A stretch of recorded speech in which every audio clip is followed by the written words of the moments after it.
அனைவருக்கும் வணக்கம். இன்றைய தினமணி செய்தித்தாள்ல என்னென்ன செய்திகள் இருக்கு அப்படிங்கிறத பார்ப்போம். முதல்ல பார்த்தோம்னா, நேத்து மத்திய அமைச்சரவை கூட்டம் நடந்திருக்கு. அதுல ஒரு சில திட்டங்களுக்கு அறிவிப்புகள் வெளியாயிருக்கு. என்ன திட்டம் அப்படின்னு பார்த்தோம்னா, ரூபாய் 28,602 கோடியில் 12 புதிய தொழில் நகரங்கள் அப்படிங்கிறத குடுத்திருக்காங்க. ஓகேங்களா? அதாவது தேசிய தொழில் வழித்தட மேம்பாட்டுத் திட்டத்தின் கீழ் ரூபாய் 28,602 கோடி முதலீட்டில் புதிதாக 12 தொழில் நகரங்கள் அமைக்கும் திட்டத்துக்கு மத்திய அமைச்சரவை ஒப்புதல் அளித்துள்ளது அப்படின்னு சொல்லி குடுத்துருக்காங்க. ஓகேங்களா? ஸோ ஒண்ணும் இல்ல. புதுசா ஒரு 12 தொழில் நகரங்கள் இண்டஸ்ட்ரியல் டவுன்ஸ வந்து ஓப்பன் பண்ண போறாங்க. எதுக்கு கீழ அப்படின்னு பார்த்தோம்னா, national industrial corridor development corporation. ஓகேங்களா? அதான் NICDP அப்படின்னு இருக்கு. ஓகேவா?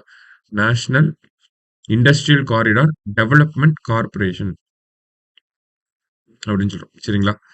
ஸோ எங்கெல்லாம் வரப்போகுது அப்படின்னு பார்த்தோம்னா, 10 மாநிலங்கள்ல இருக்கக்கூடிய 6 முக்கிய தொழில் வழித்தடங்கள்ல இந்த திட்டம் செயல்படுத்தப்பட உள்ளது. சரிங்களா? என்னென்ன மாநிலங்கள் அப்படிங்கிறத பார்ப்போம். என்னென்ன பகுதிகள் அப்படிங்கிறத பார்ப்போம். இதெல்லாம் எதை நோக்கி இருக்கு? இந்த அறிவிப்புகள் எல்லாமே எதை நோக்கி இருக்கு அப்படின்னு பார்த்தோம்னா, நம்ப இந்த மேனுஃபேக்சரிங் அண்ட் எக்ஸ்போர்ட்ல பார்த்தோம்னா, எக்ஸ்போர்ட் மட்டுமே பார்க்குறப்ப $2 ட்ரில்லியன் எக்கானமியா மாறணும் அப்படிங்கிறது. ஓகேங்களா? In terms of export. ஓகேவா?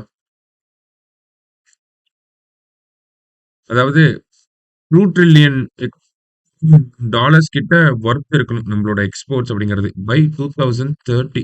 சரிங்களா? 2030 போல பார்க்குறப்ப 2 ட்ரில்லியன் டாலர் ஏற்றுமதிய அடையணும் நம்ம.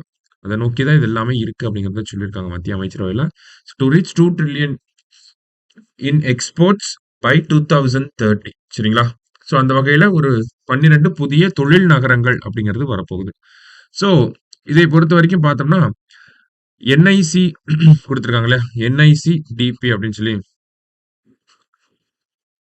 இந்த NICDPக்கு கீழ பார்த்தோம் அப்படின்னா, நமக்கு ஆல்ரெடி கொஞ்சம் தொழில் நகரங்கள் செயல்பட்டுட்டு இருக்கு. இப்போ ஒரு 12 தொழில் நகரங்கள சொன்னதன் மூலியமா, டோட்டலா இருக்கக்கூடிய தொழில் நகரங்களின் எண்ணிக்கை அப்படிங்கிறது 20ஆக உயர்ந்திருக்கு. சரிங்களா? இப்ப இந்த 12 நகரங்கள் எங்கெல்லாம் வரப்போகுது அப்படின்னா, உத்தரகாண்ட், பஞ்சாப், மகாராஷ்டிரா, கேரளம், உத்தரப்பிரதேஷ்ல 2 ஆக்சுவலி, தெலுங்கானா, ஆந்திரா, ராஜஸ்தான் போன்ற மாநிலங்கள்ல தான் புது தொழில் நகரங்கள் வரப்போவதாக நம்ப மத்திய அமைச்சரவை சொல்லியிருக்காங்க. சரியா? அடுத்தது அடுத்தது பார்த்தோம்னா, இன்றைய திருக்குறள். திருக்குறள்ல என்ன சொல்லியிருக்காங்க அப்படின்னா, "எனைப்பகை உற்றாரும் உய்வர் வினைப்பகை வீயாது பின் சென்று அடும். எவ்வளவு கொடிய பகை உடையவரும் தப்பி வாழ முடியும். ஆனால் தீயவை செய்தால் வரும் தீவினையாகிய பகை நீங்காமல் பின் சென்று வருத்தும்" அப்படின்னு குடுத்திருக்காங்க. ஓகேவா? எவ்வளவு பெரிய பகையா இருந்தாலும் ஒரு காலகட்டத்துக்கு அப்புறமா அதிலிருந்து நம்ம மறந்து தப்பி வாழ முடியும். ஆனா நம்ம ஒருத்தருக்கு தீங்கு செஞ்சு அந்த தீமையினால வரக்கூடிய பகை அப்படிங்கிறது காலம் காலமா நம்மளை வருத்திட்டே இருக்கும் அப்படின்னு சொல்றாங்க. திருக்குறள் எண் 207, அதிகாரம் தீவினை அச்சம். சரிங்களா? மத்தபடி இன்னைக்கு செய்திகள பார்க்கிறப்ப 2 இயக்குனர்கள நியமனம் பண்ணியிருக்காங்க மத்திய அரசாங்கம். CISF central industrial security force. ஓகேங்களா? ஸோ CISF, அடுத்தது BSF பார்டர் செக்யூரிட்டி ஃபோர்ஸ். இது 2த்துக்கும் இயக்குனர்கள நியமனம் செஞ்சிருக்காங்க. So CISF. ஓகேங்களா? இங்க பார்த்தோம்னா நமக்கு இந்த விமான நிலையங்கள், அணுசக்தி நிலையங்கள், ஏர்போர்ட், ஐ மீன் ஆ இஸ்ரோ இங்க மாரியான இடங்கள்ல எல்லாம் பாதுகாப்பு குடுக்கறது இந்த CISF தான். Central industrial security force. So CISF ஓட டைரக்டரா யார் வந்திருக்காங்க அப்படின்னா, ராஜ்விந்தர் சிங் பச்சி அப்படிங்கிறவர் வந்திருக்காரு.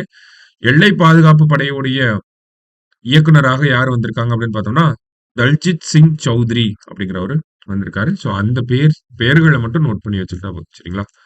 லாஸ்ட்டா பார்க்கிறப்ப, ஹெலன் கெல்லர் பெயர்ல தமிழக அரசாங்கம் ஒரு விருது தரப்போறாங்க.